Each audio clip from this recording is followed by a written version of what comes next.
ব্যক্তি, এটা শোনেন, এক ব্যক্তি খুব তার শখ যে তিনি সাহাবীদের মতো নামাজ পড়া শিখবেন। কথা বুঝতে পারছেন? সাহাবীদের মতো নামাজ শিখবেন। তো একজন বরেণ্য আলেমের কাছে এসেছেন, এসে বলছেন যে আমাকে সাহাবীদের মতো নামাজ শিখিয়ে দেন। তখন সেই আলেম আরেকজন আলেমের সন্ধান দিয়েছেন, যা তুমি তার কাছে যাও, তিনি শেখাবেন। তো সেই ব্যক্তি একটু অবাক হয়েছেন, কারণ যাকে প্রশ্ন করেছিলেন তিনি অনেক বড় মুহাদ্দিস, আর যার কাছে পাঠানো হচ্ছে তিনি অত বড় মুহাদ্দিস নন, কিন্তু আবেদ, আমল করেন। তাকে গিয়ে বলছেন উনি আমাকে পাঠিয়েছেন সাহাবীওয়ালা নামাজ শিখিয়ে দেন। তখন তিনি বলছেন ঠিক আছে, সুন্দর করে ওযু করে আসো, সুন্দর করে ওযু করে আসো। ওযু করার সময় খালি খেয়াল রাখবা যে আমি ওযু করছি শুধু আল্লাহর সন্তুষ্টির জন্য। কি খেয়াল রাখবেন? ওযু করছি শুধু আল্লাহকে রাজি খুশি করার জন্য ওযু করছে, আর কোনো উদ্দেশ্য নয় আমার। ওযু করতে যাচ্ছে, তিনি আবার বলছেন দাঁড়াও, শুধু আল্লাহকে রাজি খুশি করার জন্য ওযু করো। আবার শুরু করছেন, আবার বলছেন শোনো, শুধু আল্লাহকে রাজি খুশি করার জন্য ওযু করো। এভাবে বলতেই আছেন, নামাজে দাঁড়িয়ে আছেন, দাঁড়ানোর আগে বলছেন শোনো, শুধু আল্লাহকে রাজি খুশি করার জন্য নামাজ পড়ো। বলতেই আছেন। এক পর্যায়ে সে ব্যক্তি নামাজ শুরু করলো, নামাজে মনোযোগ এদিক ওদিকে যায়, আর তার মাথায় এটা আসে, এই শুধু আল্লাহকে রাজি খুশি করার জন্য আমাকে নামাজ পড়তে হবে, শুধু আল্লাহকে রাজি খুশি করার জন্য নামাজ পড়তে হবে। এই চিন্তা তার মনের মধ্যে ঘুরপাক খাচ্ছে। এভাবে নামাজটা সে শেষ করে চিন্তা করছে যে নামাজ তো পুরোপুরি মনোযোগ দিতে পারলাম না। বারবার মাথার মধ্যে এরকম চিন্তা আসছে, আল্লাহ আমাকে তুমি মাফ করে দাও, নামাজটা আমার মনে হলো না ঠিক মতো। তখন সে ফিরে এসে তার সে ওস্তাদকে বলছেন আমার তো নামাজ এরকম করে পড়লাম, কিন্তু শেষমেশ মনে হলো যে নামাজটা হয়তো কবুল হয় নাই, আল্লাহর কাছে খুব মাফ চাইলাম, আল্লাহ আমাকে মাফ করে দাও, নামাজটা মনে হলো না। তখন সেই যে প্রথম ব্যক্তি যিনি পাঠিয়েছেন তিনি বলছেন এটাই হলো সাহাবীওয়ালা নামাজ। তারা আল্লাহকে রাজি খুশি করার জন্য নামাজ পড়তেন, নামাজ শেষ করে আল্লাহর কাছে ইস্তেগফার করতেন, আল্লাহ কিছুই হলো না। আমার কথা কি বুঝতে পারছেন? অতএব আল্লাহকে রাজি খুশি করার জন্য আপনি আপনার আবেগ, আপনার ইবাদত সব ফেলে দিবেন, অন্য কারো কাছে কিছু পাওয়ার আশা করুন। অতএব নামাজ আপনার মাদকের দিকে যাওয়া লাগবে না, নামাজই আপনার হতাশা দূর করে দেবে ইনশাআল্লাহ। 2 নাম্বার আমল হচ্ছে কোরআন তেলাওয়াত। যে ব্যক্তি কোরআন তেলাওয়াত করতে পারে নিয়মিত, তার মনের মধ্যে এই হতাশা, এই ভীরুতা, এই কাপুরুষতা কিচ্ছু আসবে না ইনশাআল্লাহ। আমি গ্যারান্টি দিচ্ছি আপনাকে, হতাশা আসবেই না আপনার মনে যদি আপনি কোরআন বুঝতে পারেন। কোরআনের একটা আয়াত নিয়ে কোনো সময় দেখা যায় 2-3 ঘন্টা সময় পার হয়ে যাচ্ছে, আয়াতটা ছেড়ে সামনে যেতে পারছি না। কোরআনের ভিতরে ঢুকলে আপনি দুনিয়ায় ভুলে যাবেন কি হচ্ছে আশপাশে।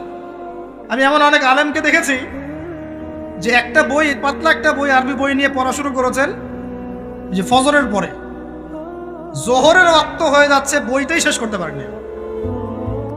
বুঝতে পারবেন না? যখন আপনি ইলমের ভিতরে ঢুকে যাবেন, কোরআনের ভিতরে, হাদিসের ভিতরে, আপনার দুনিয়ার খেয়ালই নাই। একজন আলেম তিনি এক রাত্রে একটা বই লিখেছিলেন, চটি বই, এক রাত্রের মধ্যে। বলা হচ্ছে তার সম্পর্কে বলা হচ্ছে যে রাতের খাবার তাকে দেয়া হয়েছে যে আপনি এটা খেয়ে নেন। তো খাবারটা পাশেই আছে, খাবারটা খাবো, এটা লিখে খাবারটা খাবো, এরকম তার চিন্তা ছিল। ফজর হয়ে গেছে, বই লেখাও শেষ, খাবার এই অবস্থায় পড়ে আছে, ডুবে গেছেন ভিতরে, খাওয়ার মাথায় খেয়াল নাই। এরকম হয়। একজন মনীষী, বিখ্যাত মনীষী, রিয়াদুস সালেহিন কিতাবের রাইটার, সংকলক আল্লামা নববী রাহিমাহুল্লাহ, এরকম সারা রাত চলে গেছে, পাশে 2টা খেজুর, ওই 2টা খেজুর খাওয়ারই সময় পান, হাদিস নিয়ে গবেষণা করতে রাত পার হয়ে গেছে। আমি বলতে চাচ্ছি, যখন ইলমের ভিতরে, কোরআন হাদিসের ভিতরে ঢুকে যাবেন, আপনার দুনিয়ার খেয়াল আপনার চলে যাবে ইনশাআল্লাহ। এই টেনশন, হতাশা, এই সেই বাদ, তখনই আল্লাহ পাক আপনাকে তার পক্ষ থেকে রহমত দিবেন, বরকত দিবেন, আল্লাহ আপনার দুনিয়ার কাজগুলো করে দিবেন ইনশাআল্লাহ। তখন দেখবেন কেউ আপনার দুনিয়ার ওই কাজটা করে দিয়েছে, কেউ ওই কাজটা করে দিয়েছে, কেউ বাসায় খাবার পাঠিয়ে দিয়েছে, আল্লাহ পাকই এগুলো করাই দিবেন ইনশাআল্লাহ। তো প্রিয় ভাইরা, মাদকে যাব না আল্লাহর কাছে আসবো? 2 নাম্বার কোরআন তেলাওয়াত, 3 নাম্বার আল্লাহর জিকির। 3 নাম্বার কি ভাই?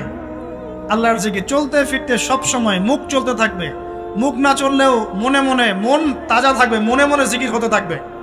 মনে মনে জিকির করতে পারেন? মুখ নড়বে না, কিন্তু মনে মনে আপনার একটা জিকির হতে থাকবে, সুবহানাল্লাহ, আলহামদুলিল্লাহ, লা ইলাহা ইল্লাল্লাহ, আল্লাহু আকবার। পারা যাবে? পারে। মানুষের মন কখনো চুপ করে থাকে না, কিন্তু মানুষের মন অলওয়েজ কিছু না কিছু চিন্তা করতে থাকে না, যতক্ষণ না ঘুমায় মানুষ। তো প্রিয় ভাইরা, বেশি বেশি জিকির করবো, সুবহানাল্লাহ, আলহামদুলিল্লাহ, লা ইলাহা ইল্লাল্লাহ, আল্লাহু আকবার, লা হাওলা ওয়ালা কুওয়াতা ইল্লা বিল্লাহ, এগুলো চলতে থাকবে। আল্লাহ পাক তৌফিক দান করুন, আমিন। আমরা আমাদের সমাজে যুবকদেরকে এরকম টিকটকে দেখছি, অনলাইনে আসক্ত দেখছি, জেনায় আসক্ত দেখছি, পর্নোগ্রাফিতে আসক্ত দেখছি।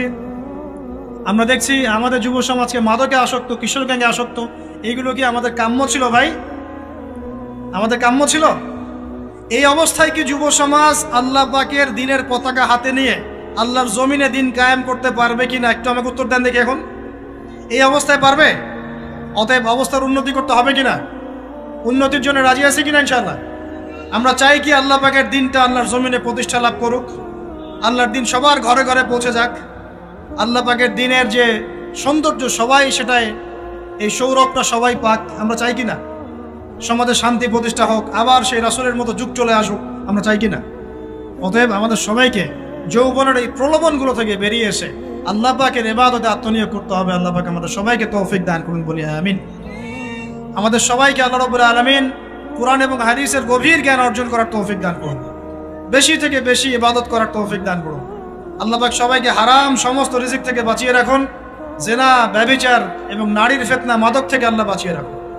আল্লাহ পাক আমাদের সবাইকে হালাল রিজিক, হালাল সম্পর্ক যথেষ্ট করে দিন।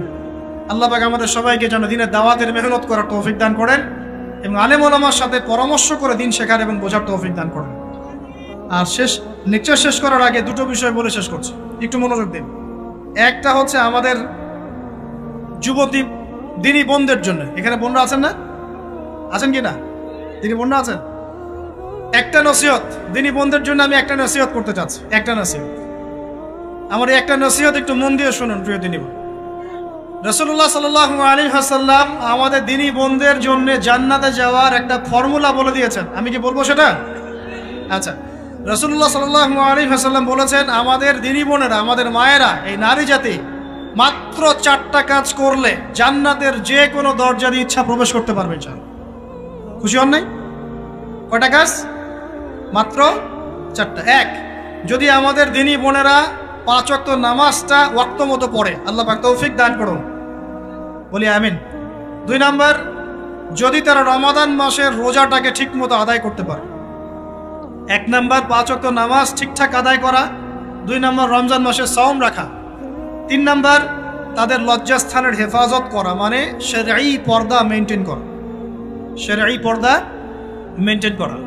এবং আমি বলে দেই, চেহারাটা আপনাদের পর্দার অন্তর্ভুক্ত। এটা নিয়ে অনেক বাকবিতণ্ডা হয় না সমাজে, চেহারা দেখানো যাবে কি যাবে না ইত্যাদি। চেহারা আপনার পর্দার অন্তর্ভুক্ত বিষয়, ফুল স্টপ। এর উপরে ফতোয়া অনেকভাবে দিচ্ছে, কিন্তু বরেণ্য উলামায়ে কেরামের কিতাবগুলো ঘাটাঘাটি করেন, তাদের ফতোয়া হচ্ছে চেহারা আপনার পর্দার অন্তর্ভুক্ত বিষয়, চেহারা ঢেকে রাখবেন, আল্লাহ পাক তৌফিক দান করুন। চোখ থাকবে খোলা, ঠিক আছে। 4 নাম্বার, স্বামীর আনুগত্য করতে হবে। স্বামীর আনুগত্য, এই যে আনুগত্য শব্দ শুনলেই মানুষের একটা মানে নেগেটিভ ধারণা তৈরি হতে পারে। স্বামীর আনুগত্য মানে কি আমি তার দাসত্ব করব? আনুগত্য মানে, প্রিয় দিনী বোন, আনুগত্য মানে দাসত্ব নয়। আনুগত্য মানে কোরআন সুন্নাহর যে বিধানগুলো আপনার স্বামী আপনাকে পালন করতে বলবে, আপনি সেগুলো করবেন, আপনি করতে বাধ্য। কিন্তু স্বামী যদি কোরআন সুন্নাহর বাইরে কিছু করতে বলে, সেটা মানতে আপনি বাধ্য নন। স্বামী যদি আপনাকে বলে যে সুদ খাও, এই সুদি এনজিওতে আসো, নাম লেখাও। স্বামী যদি আপনাকে বলে যে আসো বেপরদায় বাইরে যাই, সাজুগুজু করে বের হও, চলো ঘুরে আসো বেপরদায়।